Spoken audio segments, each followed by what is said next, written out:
distinguished delegates, ladies and gentlemen. It is a matter of great pleasure for me to be with such a distinguished gathering of business leaders from around the world. Your presence here today is validation of our business-friendly approach, which has been appreciated by the business fraternity. On behalf of Ministry of Defence, Government of India, I extend a very hearty welcome to all of you. As all of us know, the contrast to a command economy model where the government is directly and almost exclusively involved in the business of doing business, India has adopted a market economy model. I can say that it is broadly based on the principle of division of labor, which is a major driver of efficiency in production of goods and services. The government, with its democratic legitimacy and the social mandate, is performing the job of policy formulation, facilitation, and regulation. On the other hand, the responsibility from optimum utilization of society's resources at the formal level is being discharged by the private entrepreneurs. The government and the business work as partners in the task of development of the society. Please allow me to go even further.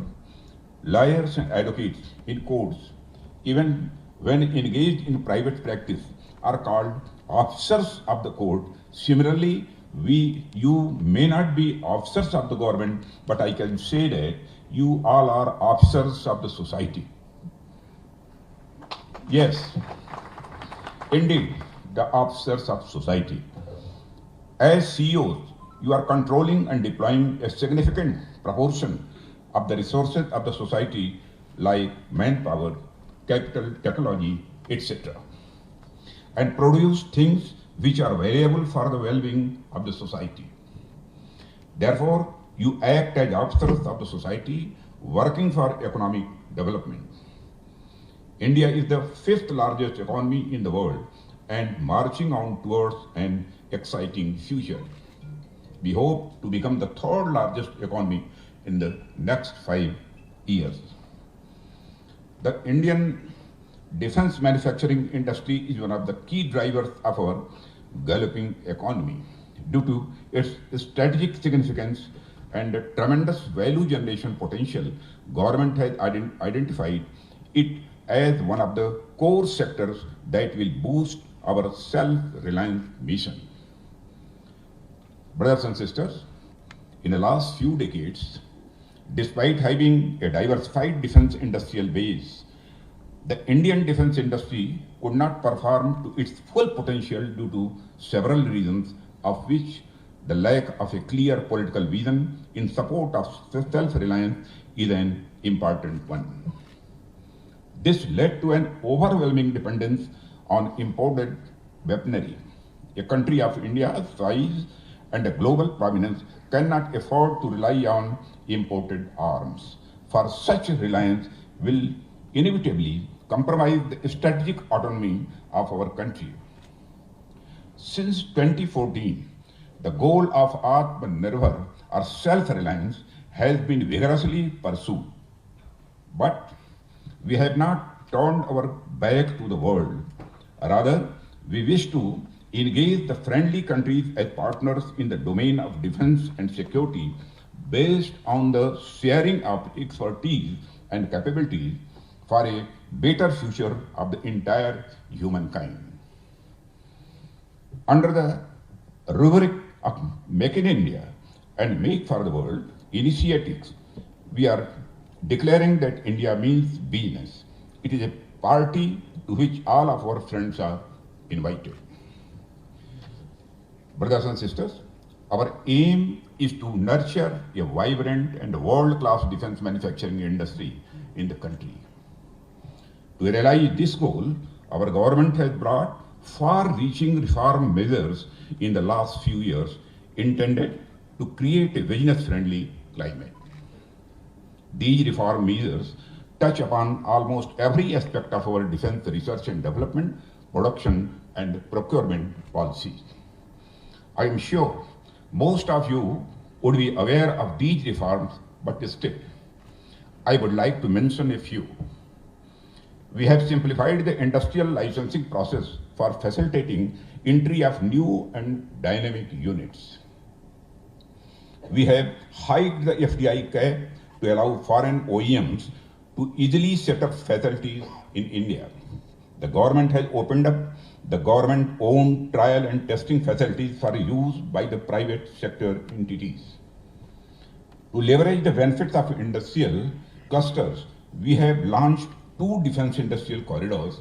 Moreover, to promote a culture of research and development and innovation among the startup and small firms, 2 schemes, TDF and IDEX, have been put in place. I can go on and on, but I think the point has been made.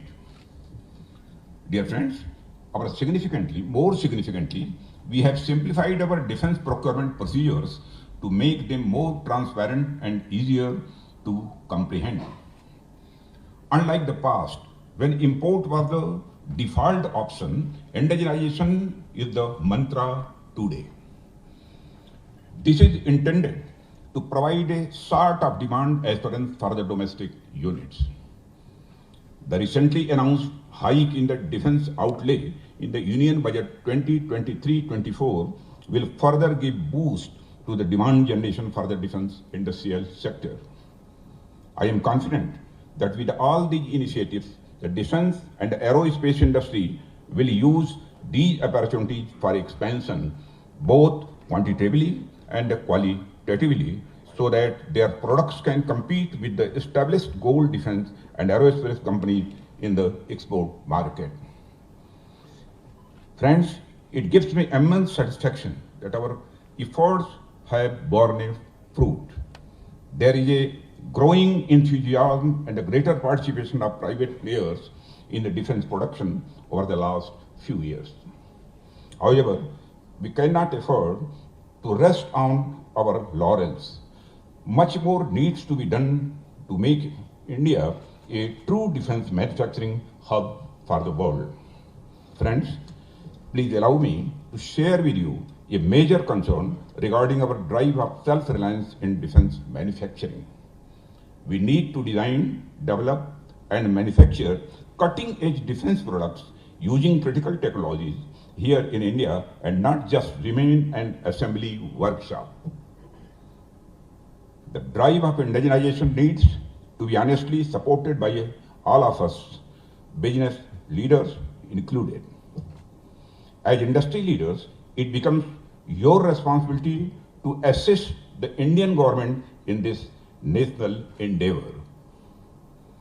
Having said that, I also want to assure you that this government is open to new ideas and is committed to fully harness the energy, entrepreneurial spirit and capability of our private sector partners in the area of defense production.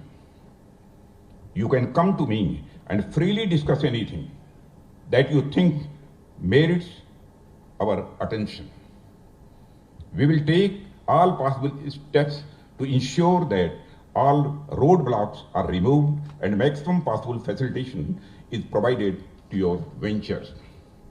Friends, when I refer to you all as our partners, I mean it. Our partnership, based on equality and mutual respect, is reflected in the very name of this event, CEO's Round Table.